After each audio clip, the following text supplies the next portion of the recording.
Olá, seja bem-vindo ao canal Astral Z.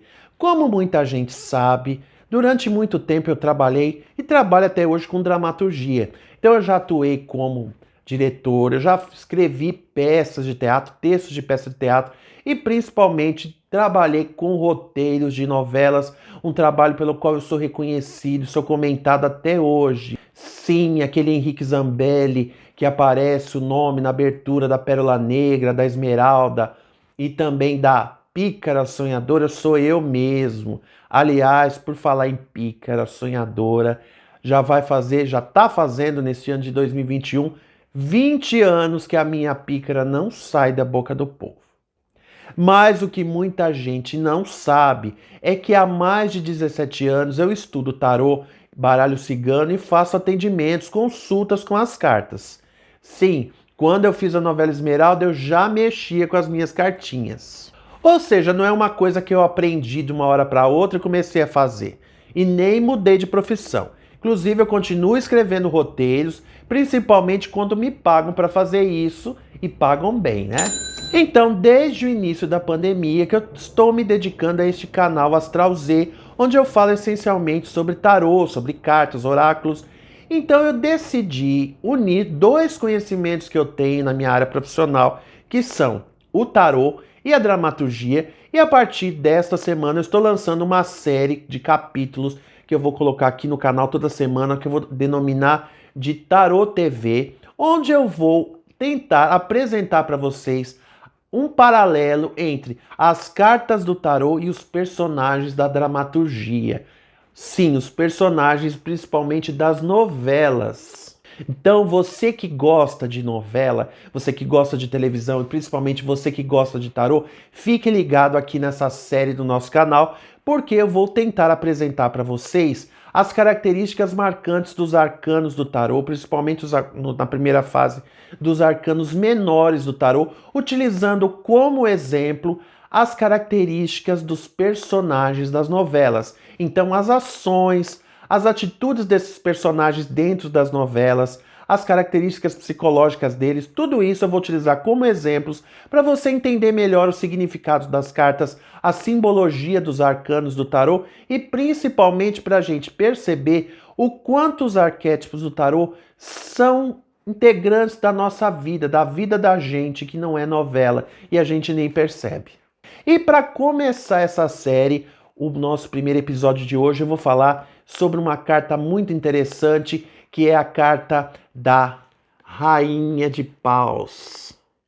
E logo de cara eu posso dizer para vocês que toda protagonista de novela que for uma mulher mais madura, que já passou dos 30 anos, uma mulher que já tem uma certa experiência de vida, é uma rainha de paus, porque uma das características marcantes deste arcano do tarô, esse arcano menor, é a maturidade. Então são mulheres que já têm uma certa experiência de vida, são mulheres vividas e que têm algo a acrescentar para o outro. Então são as mulheres que servem muito de exemplo para o outro. A rainha de paus representa uma mulher madura, uma mulher independente, uma mulher cheia de energia e que detém um certo poder. Só que esse poder não é necessariamente um poder ligado ao dinheiro, ao luxo, ao glamour. Não, é um poder interno dela, um poder interior, que faz com que as pessoas se sintam fascinadas pela energia, pela coisa positiva que ela transmite para o outro. Então, para muitos, a rainha de paus é considerada uma rainha mesmo. Pela coletividade, o povo, as pessoas em volta dela admiram, querem estar perto dela, gostam dela. E o primeiro exemplo de rainha de paus que eu vou citar para vocês é a Dona Xepa. Tanto a Dona Xepa da versão da Globo dos anos 70, quanto a Dona Xepa da Record TV mais recente. A Dona Xepa tinha uma característica muito interessante que era de acolher, de proteger muito aqueles a quem ela amava.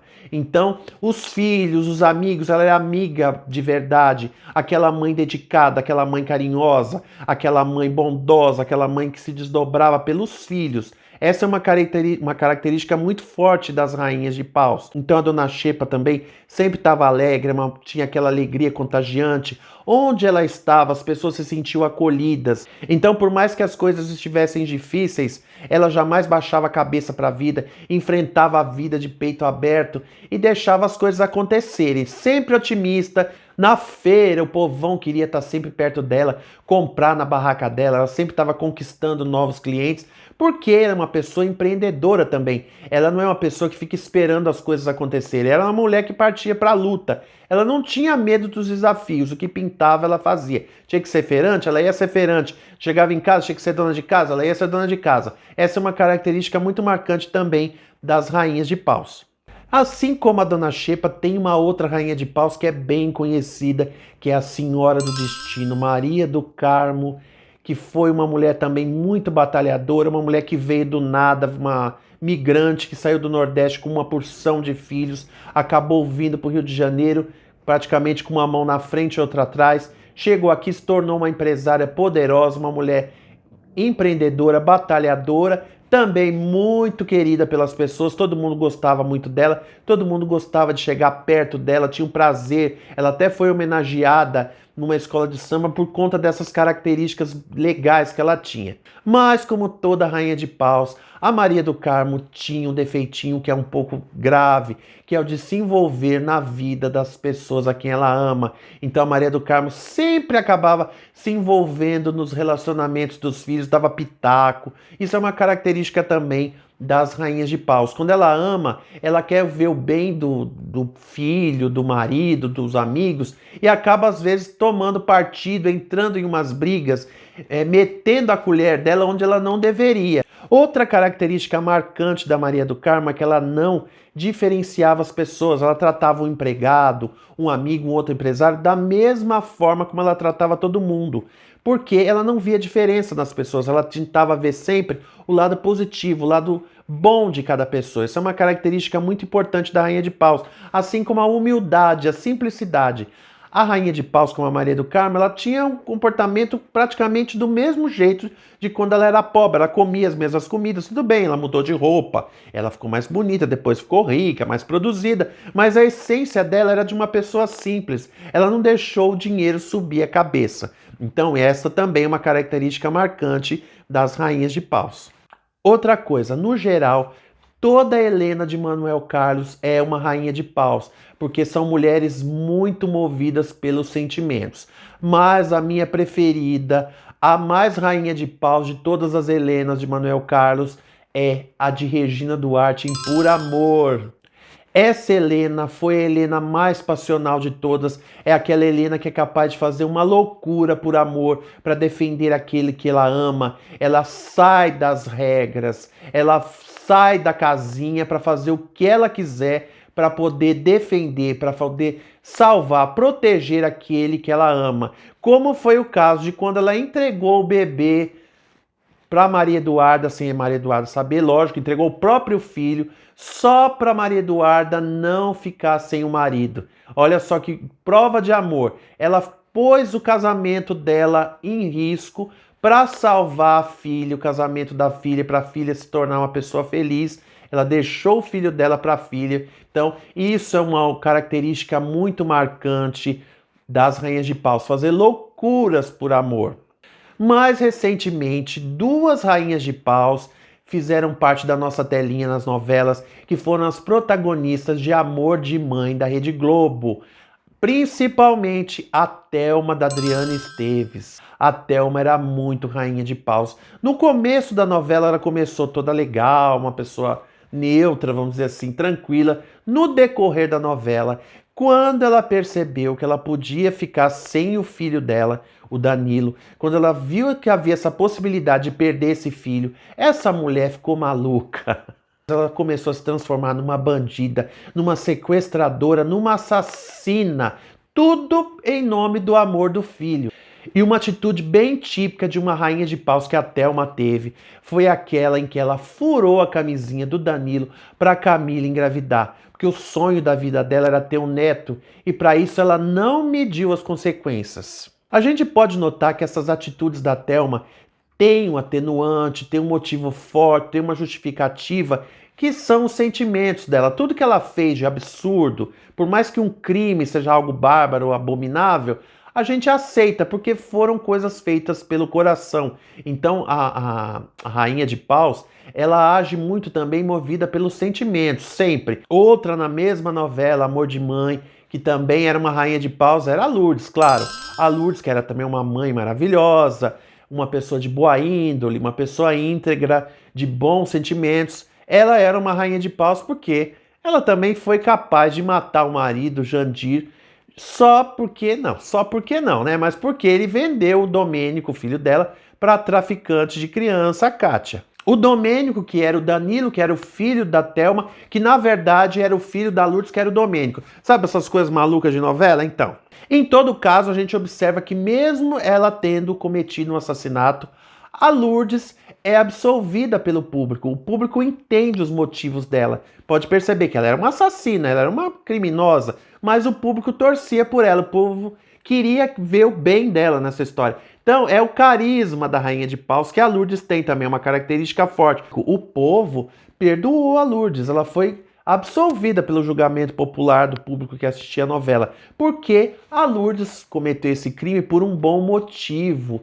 Ela não fez por maldade, ela fez para se defender de uma injustiça, de uma grande maldade que o marido fez com ela. Então, essa é uma característica interessante das rainhas de paus. Elas não fazem as coisas por maldade. Pode fazer a coisa mais absurda do mundo, mas não é por maldade.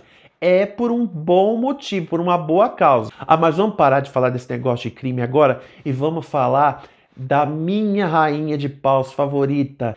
Não, eu não vou falar da favorita da Flora nem da Donatella. Eu vou falar dela, que é a minha personagem predileta nas novelas, Tieta do Agreste de Bete Faria.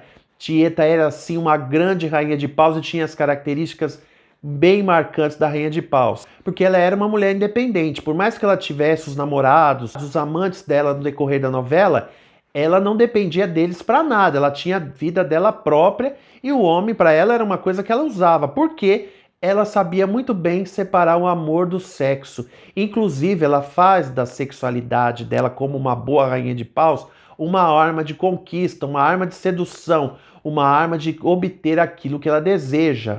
Outra característica que faz da Tieta uma rainha de paus é o fato de que ela, por ser uma mulher passional, ela tinha uma certa dificuldade em perdoar. Então, ela foi expulsa da cidade dela quando era jovem, sofreu uma grande injustiça por causa do moralismo da cidade. Quando ela volta com um sentido com o intuito, aliás, de se vingar da família. Por mais que no fundo ela gostasse do pai, que ela ajudasse financeiramente a bruxa da Perpétua, ela tinha uma característica de não perdoar o que eles fizeram. Ela tinha no fundo dela um projeto de vingança que no decorrer da novela ela deixou de lado, mas ela tinha uma dificuldade em perdoar o que se passou. Isso também é uma característica bem marcante das rainhas de paus. Eu poderia falar sobre várias personagens que apresentam características das rainhas de paus, mas eu vou parar por aqui porque eu sei que vocês não gostam de ficar vendo vídeo comprido na internet. Lembrando que essas características que eu citei aqui da rainha de paus são algumas características principais que aparecem nesses personagens. É claro que cada um deles, em determinados momentos da história, podem ter também outros tipos de comportamentos relativos a outros arcanos, mas é o que eu usei para exemplificar para vocês aqui nesse vídeo. E agora eu vou ficar aguardando aqui o seu comentário. O que você achou? Você tem alguma outra sugestão de outras personagens que se enquadrem no perfil do arcano da Rainha de Paus? Estou aguardando aqui o seu comentário no vídeo. Também você tem sugestões de outros vídeos, de outros personagens que você gostaria que eu falasse aqui? Eu posso fazer um segundo episódio sobre a Rainha de Paus. Vai depender da sua participação, do seu comentário. E se você curtiu o vídeo, deixa o seu like, deixe sim o seu comentário, como eu já falei, e se inscreva no canal, porque na próxima semana nós temos mais um capítulo do nosso Tarô TV com outra rainha do tarô. Quem será, hein? Vou deixar esse gancho para vocês.